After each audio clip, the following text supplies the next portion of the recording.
Pemirsa, instruksi terkait efisiensi anggaran oleh pemerintah pusat turut berimbas pada sektor pendidikan. Meskipun demikian, efisiensi anggaran diharapkan tidak berdampak pada alokasi anggaran pendidikan dan tidak menimbulkan dampak negatif pada mutu pendidikan. Sektor pendidikan tak luput dari efisiensi anggaran yang dilakukan pemerintah. Efisiensi ini dilakukan sesuai instruksi Presiden Republik Indonesia nomor 1 tahun 2025 tentang efisiensi belanja dalam pelaksanaan APBN dan APBD tahun anggaran 2025 pada tanggal 24 Januari 2025.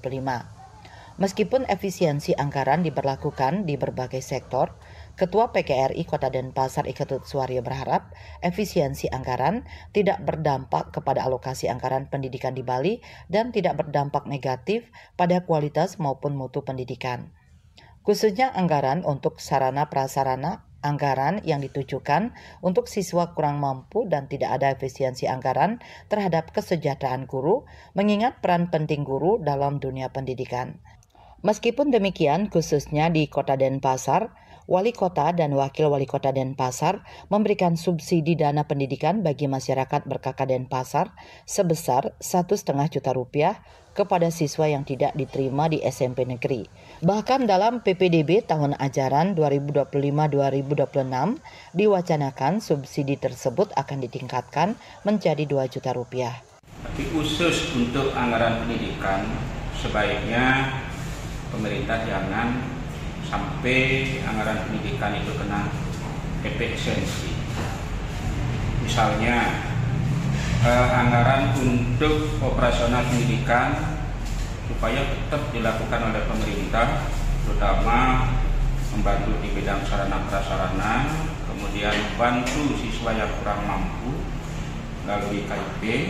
Nah, kemudian dan satu lagi, kesejahteraan guru jangan juga kena dampak efisiensi.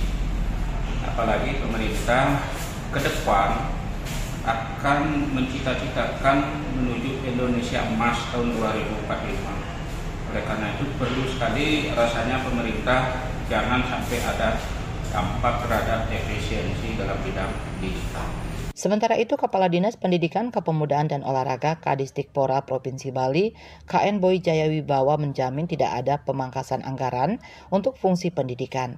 Bahkan jumlahnya 38% atau sebanyak Rp2,5 triliun melebihi yang ditentukan, yakni 20% dari jumlah APBD. Selain itu, tidak ada juga pemotongan beasiswa untuk siswa yang membutuhkan. Hanya saja anggaran tersebut didominasi untuk belanja pegawai, tidak dapat membiayai rehab sekolah-sekolah yang rusak. Sukma, Bali TV.